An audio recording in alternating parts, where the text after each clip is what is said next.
And our correspondent Yogesh Sheetal joins us from Mumbai for more. Yogesh, you're in Bombay and the India Stand Up India initiative will be launched by the Prime Minister today. How are the people in Bombay seeing this? Yes, whenever we talk about Mumbai and especially on such initiatives, especially linked to business, definitely Mumbai is also financial hub of the country and also financial capital, also known as financial capital. Right now I'm joined with some new entrepreneur, first generation entrepreneur. First I'll come to you. आप थोड़ा सा हमें ये बताइए कि what are the basic obstacles that a startup faces in a very earlier stage? The most important thing for startups is the first process is setting up a company. I think that is quite a long and painstaking process today. It takes almost a month and a half to set up the company or bank account. So it should be a single window. Taxation rules for different sectors are not clear. My company is in the e-commerce sector, and we have a services model, so it's not clear. What is there's no real information available. You have to go to many different places to get things like that. Obviously, funding, is besides going in for VC funding or access to capital is there are not too many avenues available today. And I think the other important thing, especially in an e-commerce scenario, is just general costs with your various partners and larger players in terms of logistics or vendors. Startups typically do not have large amounts of money, and we don't get the benefit of the of economy. We don't have economies of scale, so we get higher costs for everything, which is counterintuitive to what a startup. Good luck for you. So just I would like to know from you that what are the major concerns, because he's saying that yes, there are some taxation process. How do you see the current steps that have been taken by the government, especially a startup program? I think we're all looking forward to the steps that the government is about to announce today. The problems that Zarek from Style Flip highlighted are very, very clear and very across the board, across all the startups, not just e-commerce startups. In the UK, it takes about a day to start a company. Here, the process is probably, if you're lucky, a week long. And the bigger problem is in the UK, it takes about 3-4 days to maybe close a company. Over here, that process is much longer. So, one of the key things about startups is that a lot of them actually fail. And through failure, entrepreneurs grow and they learn and start new businesses. So we need to allow these companies to fail, and that's something we're really looking forward to from the government's today Startup India initiative. The other thing is, one of the things that startups, as you mentioned, they have less money, so they can't afford offices of their own. That's what we do here at Bombay Connect. We actually provide shared office spaces for startups to lower their cost and increase flexibility for them to be able to have a space to work out of. Yes, right. Yogesh, so these are the concerns of Right, Yogesh, if you could also ask them that despite the funding roadblock, what are the other things that they are expecting the Startup India Stand Up India initiative to clear up? Very briefly, just tell me that what are your expectations basically, because other than funding issues is also a thing, we accept that, but what are the other things that you are expected from the government? Well, as I mentioned, solution to some of these problems. One is the process which is more efficient in terms of being able to start and close companies.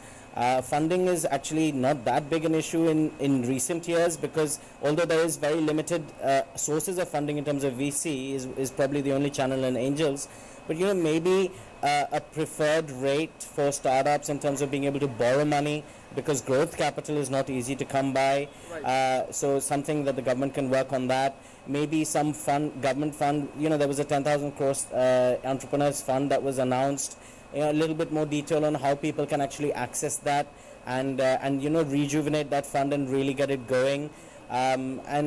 Policies, also regulation is a very big issue, not just from a starting and closing point of perspective, but regulations, the tax regime, any kind of adjustments to these things which can help the startup ecosystem flourish is a very positive thing. If you look at the Silicon Valley, there's so much innovation happening there, and we would like that to be replicated in this country, and I think Mr. Modi has the same idea. That is what Startup India is all about.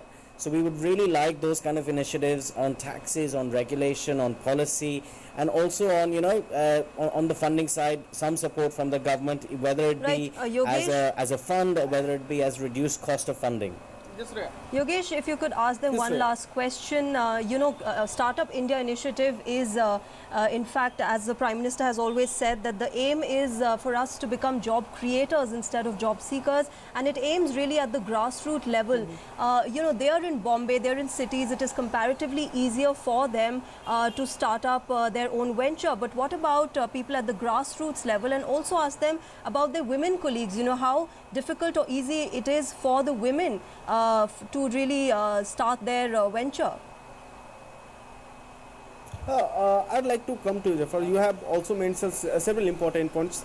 First, when we talk about employment, when we talk about general discrimination or general issues, basically not discrimination but issues. So how do you see, because you are a startup, definitely you have witnessed so many experiences, you are surrounded with n number of people. So how do you see the ground level problems, and also just tell us about job perspective. How do you see the changing moment and the things that should be done? So that's actually a very important point, because one of the, for us as a startup, whenever, for example, when we hire people at StyleFlip, it's always, people are not very sure what they are going to do. There are no incentives if you join a startup. There's no real benefit. And with the result is the attrition in the initial years at least is quite high, especially people see are not funded, etc. So what I think would really help is if the government can come out and put out some kind of schemes for employees or people who join startups, and probably incentivize them to come and work for a startup, because at the end of the day, we are going to be the people who are going to create the next wave of jobs possibly, or startups are going to be the people who are creating this. One question I would like to ask you, that just suppose if you are going to start a form startup, but you need some employees over there. So how do you manage? Because at that point in time, what I want to know from you.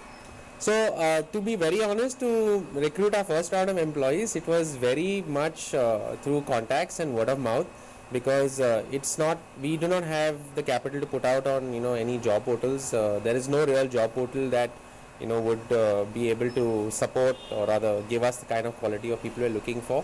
Also, many a time startups try new ideas, and you may not have access to resources who have those capabilities. So I think making more transparency in getting these resources or access to these resources is what's something we would look forward to, and we would expect.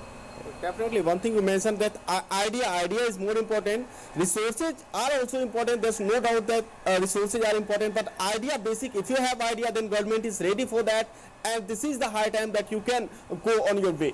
Yes, All right, Yogesh, thanks for joining us, all three of you. So young entrepreneurs really have a lot of expectations from the Startup India, Stand Up India initiative. We will keep a track of that, and we'll get you the latest as and when the initiative is launched today. Now,